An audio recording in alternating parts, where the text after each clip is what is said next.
بسم اللہ الرحمن الرحیم۔ اللہ تبارک و تعالیٰ نے انسان کی زندگی، انسان کے لیے رزق اور انسان کے لیے موت، یہ تینوں چیزیں اپنے پاس رکھی ہے، اور انسان کو اس میں سے کسی کا بھی کوئی اختیار نہیں۔ رزق دینا اللہ کا کام ہے، زندگی دینا اللہ کا کام ہے، اور موت دینا یہ بھی اللہ کا کام ہے۔ تو بڑے بڑے لوگ کہتے ہیں کہ چونکہ انسان کو یہ پتہ نہیں ہے کہ اس کی موت کبھی واقع ہوگی، کہاں ہوگی، کیسے ہوگی، تو انسان کو ہر لمحہ چوکنا رہنا چاہیے، ہر لمحہ اپنی موت کو یاد رکھنا چاہیے، اور اپنی موت کو سامنے رکھ کر انسان اپنی زندگی گزارے۔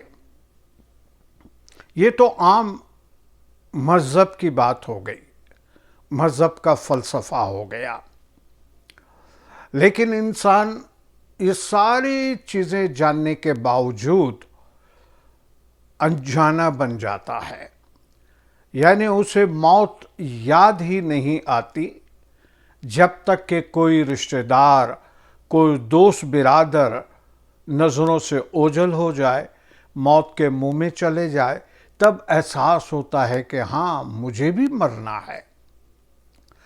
اس کے علاوہ انسان کو پتہ نہیں ہے۔ لیکن فرض کیجئے کہ ہمیں الہام ہو جائے، ہمیں خواب میں آ جائیں، یا ہمیں کوئی بہت بڑا درویش پہنچا ہوا انسان ہم کو بتا دے کہ اب آپ کی زندگی 15 دن، 20 دن یا 1 مہینے کی ہے، اور 1 مہینے کے بعد آپ مر جاؤ گے، ہمارا ری ایکشن کیا ہوگا؟ ہم کس طرح سے اپنی زندگی گزاریں گے اگر ہمیں الہام ہو جائے؟ ویسے تو آپ جانتے ہیں کہ کچھ مرض، کچھ بیماری ایسی ہوتی ہے کہ ڈاکٹر پہلے سے بتا دیتا ہے کہ 6 ہفتے رہ گئے، یا 8 ہفتے رہ گئے، یا مہینہ 2 مہینہ رہ گئے۔ اس وقت چونکہ انسان بیمار ہوتا ہے، مرض میں مبتلا ہوتا ہے، تو ہر کوئی ایکسپیکٹ کرتا ہے کہ کبھی بھی اس کی موت ہو سکتی ہے، اور وہ آدمی کو بھی پتا ہے کہ میں اتنے مہینے کا یا اتنے دنوں کا مہمان ہوں۔ اب چونکہ بیمار ہے، کچھ کر تو نہیں سکتا، تو اپنی زندگی کا خاتمے کا انتظار کرتا ہے، اللہ کو یاد کرتا ہے، اچھی اچھی باتیں کرتا ہے۔ اب چونکہ اور کوئی طریقہ نہیں رہا، اور کوئی راستہ نہیں رہا کہ وہ اپنی زندگی کیسے گزارے۔ لیکن میں بات کر رہا ہوں ایک ہوش و حواس، ایک صحت مند انسان، ایک دنیا کے اندر دوڑ بھاگ کرنے والا انسان، جو ایک لمحے کے لیے بھی چین سے نہ بیٹھتا ہو، اس کو اگر بتا دیا جائے کہ تمہاری زندگی 1 مہینے کی ہے، یا تمہاری زندگی 1.5 مہینے کی ہے، تو وہ اب زندگی کیسے گزارے گا؟ چونکہ مشغول ہے اپنی دنیاوی زندگی میں، اور اس میں یہ الہام ہو جائے کہ بس اب تمہاری زندگی کا خاتمہ ہونے والا ہے، اب سوال یہ ہوتا ہے کہ وہ اپنی زندگی کیسے گزارے گا؟ کیا اس انسان کی طرح جو مثال کے طور پر اگر لیگلی نہیں ہے یونائٹڈ اسٹیٹ میں، اور اس کو ڈپورٹیشن کا لیٹر آ گیا کہ اب تم اپنے ملک میں جاؤ، ہم تمہیں ڈپورٹ کرتے ہیں، تو وہ جو 6 ہفتے یا 2 مہینے یا 3 مہینے کا ٹائم کوٹ دیتی ہے، اس میں انسان کی کوشش کیا ہوتی ہے؟ انسان کی کوشش یہی ہوتی ہے کہ کم سے کم وقت میں زیادہ سے زیادہ میں کما لوں، زیادہ سے زیادہ میں پیسہ بناؤں، اور آرام میں اور عیش و عیاشی کے اندر میں اپنی زندگی وقف نہ کروں، اور زیادہ سے زیادہ پیسہ بناؤں تاکہ جب میں اپنے ملک میں جاؤں تو سرخرو رہوں، میرے پاس اچھا خاصا پیسہ ہو اور میں اپنی زندگی گزار لوں۔ اب اسی طرح سے ملک الموت آ کر مجھے خبر دیتا ہے کہ بس 6 ہفتے کے اندر یا 2 ہفتے میں تمہاری زندگی کا خاتمہ ہوگا، تو اب زندگی کے لیے میری کیا رائے ہوگی؟ میں کس طرح سے زندگی گزاروں گا؟ میں کس طرح سے اپنے آپ کو تیار کروں گا؟ میرا جیسا تو کاؤنٹ ڈاؤن شروع کر دے گا، اور ہر لمحے مایوسی، ہر لمحے افسوس کہ بس اتنے دن رہ گئے، اتنے دن میں تو مجھے مر جانا ہے۔ کوئی بڑا کام کرنے کے لیے کوئی آئیڈیا آ جائے تو کہے گا کہ کیا کروں بڑا کام کر کے، اتنے دن کے بعد تو مجھے مر جانا ہے۔ کوئی کہے گا کہ گھر بنا لو بال بچوں کے لیے، تو یہی کہے گا کہ یار اتنے دن کہاں، اب تو میں مرنے والا ہوں۔ کیسی عجیب سی زندگی ہوگی، خیالات کیسے ہوں گے، سوچ کیسی ہوگی۔ اور جب کبھی ایسا ہوتا ہے تو انسان کیا کرتا ہے؟ میرا ایک دوست، میں نام بھی لے لیتا ہوں، صدر الدین لدھا، میرا بڑا اچھا دوست تھا۔ ایک دن وہ مجھے ملا اور مجھے کہتا ہے کہ آپ جلدی میں ہو؟ میں نے کہا ہاں میں تھوڑا جلدی میں ہوں، گھر پر مہمان آئے ہیں۔ تو کہنے لگا 1 منٹ آپ میری بات سن لیں۔ میں نے کہا بولیں۔ تو بولے بس آئی ہیو ٹو گو۔ اب اس نے کہا آئی ہیو ٹو گو، تو میں تھوڑا حیران ہوا، جانا تو مجھے ہے، مجھے جلدی ہے، آئی ہیو ٹو گو، لیکن وہ مجھے کہہ رہا ہے آئی ہیو ٹو گو۔ تو میں نے ایک دم حیرت سے پوچھا واٹ؟ تو بولا ہاں، ڈاکٹر نے ڈائیگنوز کیا ہے کہ آخری لیول کا کینسر مجھے ہو گیا ہے، اور بس میں جانے والا ہوں، اور میرے دوست برادر وغیرہ آئے ہیں میرے سے ملنے کے لیے، اور کچھ دوستوں کو میں نے بھی دیکھا۔ لیکن حیرت کی بات، میں نے آج تک اپنی زندگی کے اندر کسی ایسے بندے کو نہیں دیکھا کہ جو بڑے اطمینان سے، بڑے سکون کے ساتھ کہہ رہا ہے کہ اب مجھے جانا پڑے گا۔ ڈاکٹر نے کہہ دیا میرے پاس 6 ہفتے ہے، لیکن کبھی میں جاتا ہوں پتہ نہیں ہے، بٹ میں مجبور ہوں، میری زندگی ختم۔ لیکن کمال یہ ہے کہ موت کی بات سن کر بھی، یقین کر کے بھی، اس کے چہرے پہ غم، دکھ کے اثرات مجھے نظر نہیں آئے۔ کچھ دنوں کے بعد میں نے اس کو کال کیا کہ میں تمہارے گھر کے آس پاس ہوں، اگر تم گھر میں ہو تو میں آؤں تمہیں ملنے کے لیے۔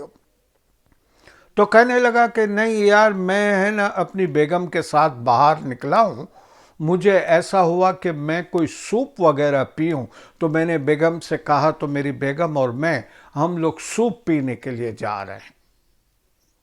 اب بتائیے کیسا سکون ہوگا اس کو کہ وہ آخری لمحات میں بھی سوچتا ہے کہ چلو سوپ پی لو۔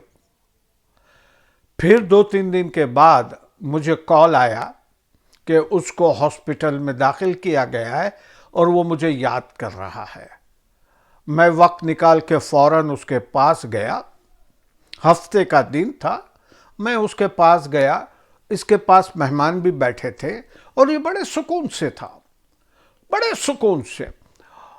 جو بھی آتا تھا میرے سامنے، جب وہ لوگ اس کو پوچھتے تھے کہ صدرو بھائی کیسے ہو، تو کہتا تھا کہ شکر ہے، آپ کیسے ہو، آپ کے بچے کیسے ہیں؟ آپ کی بیوی کیسی ہے؟ وہ بیمار ہو گئی تھی، اس کو کیا ہوا؟ یعنی دوسرے کی خبر پوچھ رہا ہے، اپنی خبر کیسی ہے سب جانتے ہیں، لیکن وہ کھڑے ہوئے کافی لوگ ہیں، اور مجھے یہ کہا گیا کہ آپ میرے لیے دعا کیجئے، تو میں نے قرآن کی کچھ 2-3 سورہ پڑھی اس کے سامنے، اور پھر میں رخصت ہوا، میں چلا گیا۔ دوسرے دن مجھے خبر ملی کہ وہ فوت ہو گیا، گزر گیا۔ یعنی زندگی کے آخری لمحات تک وہ ایکٹیو رہا، اس کے چہرے پہ کوئی غم نہیں، اس کی زبان پہ کوئی شکوہ شکایت نہیں کہ میں بچوں کو چھوڑ کے جا رہا ہوں، میں بیوی کو چھوڑ کے جا رہا ہوں، کیا ہوگا کیا نہیں، ایسا کچھ بھی نہیں۔ تو میں نے دل میں کہا کہ یہ انسان کیسا ہوگا، کیسی زندگی گزاری ہوگی کہ اسے موت کا بھی ڈر نہیں لگ رہا، حالانکہ موت سامنے کھڑی ہے، اور کہتے ہیں بڑے سکون سے چلا گیا۔ تو اگر مجھے کوئی بیماری نہیں، میں بہت زیادہ ایکٹیو ہوں، کام کر رہا ہوں، دوڑ بھاگ کر رہا ہوں، اس کے باوجود مجھے یہ خواب آ جائے یا الہام ہو جائے کہ فیروز اب تمہارے پاس 6 ہفتے رہ گئے ہیں، اور 6 ہفتے میں قدرت تم کو بلا لے گی، تم تیار ہو، تو میں سوچتا ہوں کہ میری حالت کیا ہو جائے گی، کیونکہ میں صدرو کی طرح اپنی طور پر، روحانی طور پر اتنا مضبوط نہیں ہوں کہ یہ دکھ اور یہ غم کو میں برداشت کر سکوں۔ اور ظاہر ہے کہ دنیا جب میرے خیالوں میں آئے گی، میرے بیوی بچے میرے خیالوں میں آئیں گے، میں تو کانپ اٹھوں گا کہ میرے بعد میری اولاد کو کون سنبھالے گا، میرے بیوی بچوں کو کون سنبھالے گا۔ لیکن بات یہ نہیں ہے۔ انسان کو اگر یقین کامل ہو کہ جس نے مجھے زندگی دی ہے، جس نے میری پرورش کی ہے، جس نے مجھے روزی رزق میں برکت دی ہے، وہی اللہ تبارک و تعالی میرے بچوں کو بھی سنبھالے گا۔ میں تو ایک ذریعہ تھا، اب میں ذریعہ جو ہے وہ جا رہا ہوں، خدا کسی اور کو ذریعہ بنائے گا، اور میرے بچے سکون اور آرام سے زندگی گزاریں گے۔ تو اللہ تبارک و تعالیٰ نے یہ موت کو ہم سے خفیہ رکھا ہے، لیکن ساتھ میں یہ بھی کہا ہے کہ ہر پل تم موت کو یاد کرو، ہر سیکنڈ میں یاد کرو، نہ جانے کب ملک الموت آئے اور تمہیں اٹھا کر لے جائے۔ کیا اس کے لیے ہم تیار ہیں؟ کیا ہم تیار ہیں؟ اور کہتے ہیں کہ مرنے سے پہلے مر جاؤ، مرنے سے پہلے مر جاؤ۔ اس کا مطلب کیا ہے؟ اس کا مطلب یہ ہے کہ دنیا کی جو چیزیں ہیں اس کو اپنے دلوں میں نہیں بٹھاؤ، اپنے دل و دماغ میں نہیں بٹھاؤ۔ ٹھیک ہے، کام کرو دنیا کے لیے، کام کرو پیسہ کمانے کے لیے، کام کرو ترقی کے لیے، لیکن اپنے رب کو بھی نہ بھولو، اپنے خدا کو نہ بھولو، اور جب موقع ملے، جب فرصت ملے، اپنے رب کو یاد کرو، اپنے رب کو یاد کرو۔ رب بھی تمہاری مدد کرے گا، یعنی ہماری مدد کرے گا، اور ایسی موت دے گا کہ ہمیں سکون آ جائے گا۔ کچھ باتیں رہ گئی ہے، میں دوسری ویڈیو لوڈ کر رہا ہوں، اس دوسرے حصے میں اس کو اور مکمل کروں گا۔ اس وقت تک کے لیے اجازت چاہتا ہوں۔ خدا حافظ۔ جیو اور جینے دو۔